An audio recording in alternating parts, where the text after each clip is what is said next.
আমি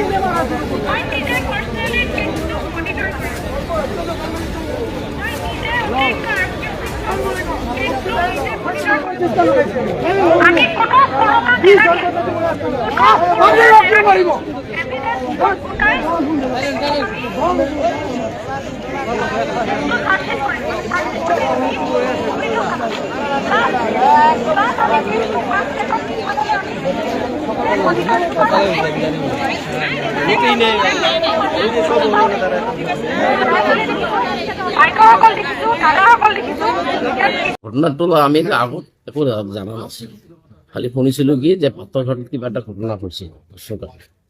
যি হওক এইটো সেইফালৰ ঘটনা।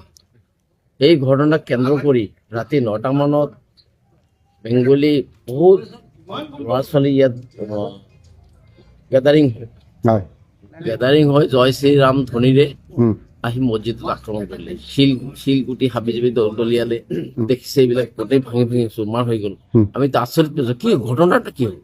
ঘটনাটা কোনে হৈছে, দোষী চাব কৰক, আমাৰ কোনো আপত্তি নাই। আমাৰ পৰা যদি সহায় খোজে আমিয়ে কৰিম, দোষী কৰায়ত্ব কৰক, তাৰ সাজা শাস্তি দিয়ক, আমাৰ কোনো কথা নাই, আমিও সেইটো চাওঁ। কিন্তু এটা এটা ধৰ্মীয় অনুষ্ঠান, ধৰ্ম অনুষ্ঠানটোত কোনো ক্ষতি কৰা নাই। কিন্তু সিহঁতে ইয়াত আহি এটা সমাৱেশ হৈ জয় শ্ৰীৰাম ধ্বনিৰে এই মছজিদৰ ওপৰত আক্ৰমণ চলায়। আমি নিজেই আচৰিত। কি ক'ব আপুনি? এতিয়া আমি চাওঁ যে যিটো হৈছে যে দোষী প্ৰশাসনে এই দোষীক সিহঁতক কি কৰিব লাগে কৰক, আৰু যাতে ভৱিষ্যতে এনেকুৱা নহয় তাৰ শান্তি আমি অলৱেজ আমি শান্তি কামনা। আমি যাতে এইটো আৰু বেছি ডাঙৰ কৰিব নোখোজো। ধৰ্ম অনুষ্ঠান এটা যিকোনো জাতিৰে হওক, যদি দোষ কৰিছে সেই সাজা শাস্তি পাব, যিকোনো জাতিৰে হওক, আমি মই নাই। কিন্তু ধৰ্মীয় অনুষ্ঠানটো কি আমি খুব অপসৰ্য। ধৰ্মীয় অনুষ্ঠানটো তাত যাই সেইটো কৰা নাই। আৰ বহুত পাথৰঘাটত হৈছে, আৰ মসজিদটো হৈছে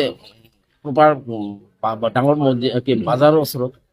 তাৰ পৰা সেই ইয়াতে সমাৱেশ হৈ মসজিদৰ ওপৰত আক্ৰমণ, কেনে ধৰণৰ কথা? প্ৰশাসন নাই নেকি? আৰু আমি দেখিলো যেতিয়া আমি মগৰবেৰ নামাজ ইয়াৰ পৰা পঢ়ি গলো বা পাঁচটা মানত, 5:30 মানত, সন্মুখত কেইজনমান পুলিচ আছে।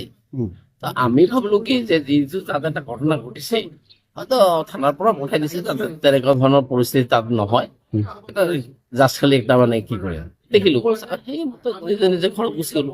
ৰাতি 9টাত যে এনেকা ঘটনা ঘটনা আমি নিজেই আচৰিত হৈছো।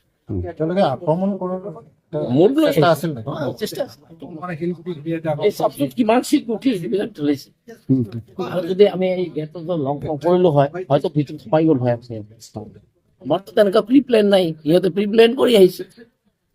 গতিকে লগে লগে আমি লগ কৰি দিলো, চাৰিওফালে লগ কৰি দিলো, ভিতৰত সোমাব। নহ'লে সিহঁতে চেষ্টা কৰিছিল